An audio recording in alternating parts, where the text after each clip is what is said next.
Assalamualaikum warahmatullahi wabarakatuh. Baiklah, saya Rafli Pratama dari program studi Manajemen Zakat dan Wakaf Universitas Islam Negeri Raden Patah, Palembang. Di sini saya akan menjelaskan materi tentang perencanaan pesan persuasif dan pengorganisasian direct request. Pertama, pengertian pesan persuasif. Penulisan pesan persuasif juga memerlukan perencanaan yang baik. Pada dasarnya, setiap perencanaan yang baik dapat membantu untuk mempercepat pencapaian tujuan suatu organisasi bisnis dengan baik. Apapun bentuk dan jenis perusahaannya, maka perencanaan yang baik mutlak diperlukan bagi pencapaian suatu tujuan tertentu. Selanjutnya, pengertian pengorganisasian direct request. Direct request atau permintaan langsung dapat diartikan sebagai suatu kegiatan yang dilakukan oleh seseorang, suatu organisasi bisnis maupun non-bisnis kepada pihak lain untuk meminta berbagai informasi penting dengan segera dan dengan menggunakan berbagai media komunikasi yang ada, termasuk media elektronik.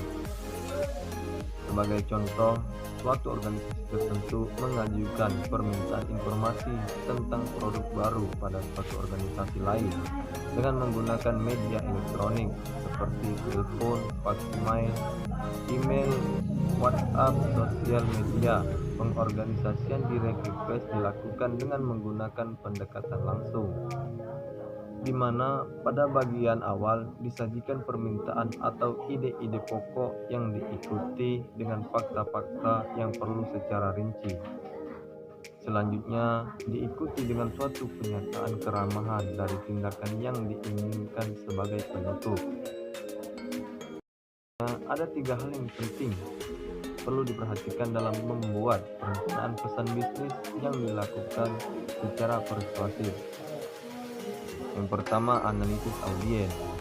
Dalam melakukan penyampaian bisnis yang dilakukan secara persuasif diperlukan waktu lebih lama dibandingkan dengan penyampaian pesan rutin.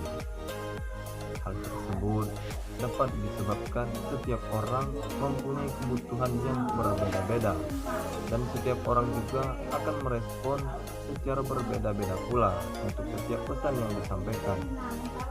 Penyampaian pesan bisnis secara persuasif yang terbaik yaitu dengan cara menghubungkan suatu pesan dengan minat dan hasrat audiens. Pengiriman pesan harus mengakomodasi berbagai perbedaan individual, melakukan analisis audiens, dan kemudian menyusun suatu pesan yang memiliki daya tarik bagi kebutuhan mereka. Yang kedua, pertimbangan perbedaan budaya. Pemahaman Anda terhadap perbedaan budaya yang ada bukan saja akan membantu Anda dalam memuaskan kebutuhan audiens, tapi juga akan membantu bagaimana mereka hormat kepada Anda. Hal ini mengingat bahwa memberikan persuasi untuk budaya yang berbeda juga akan berbeda pula cara pemberian persuasinya.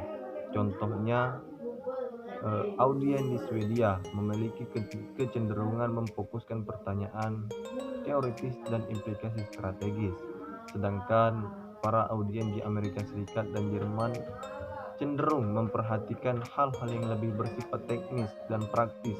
Memilih pendekatan organisasional, pemilihan pendekatan organisasional yang tepat dilakukan berdasarkan kemungkinan reaksi audiens terhadap pesan yang disampaikan.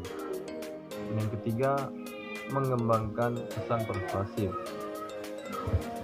Dalam mengembangkan pesan persuasif yang efektif mencakup 4 komponen penting, yaitu menetapkan kredibilitas, membuat kerangka argumentasi audiens, menghubungkan audiens dengan hal-hal yang logis, dan menggunakan bahasa yang baik dan tepat. Yaitu tadi, 1. Menetapkan kredibilitas, kedua, memilih daya pemikat, ketiga, pemikat emosional, dan yang keempat, pemikat logika. Selanjutnya, permintaan informasi rutin.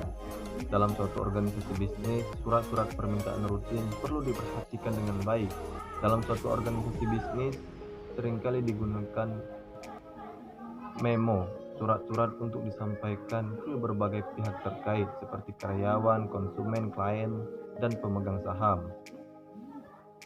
Dan yang selanjutnya, permintaan kredit.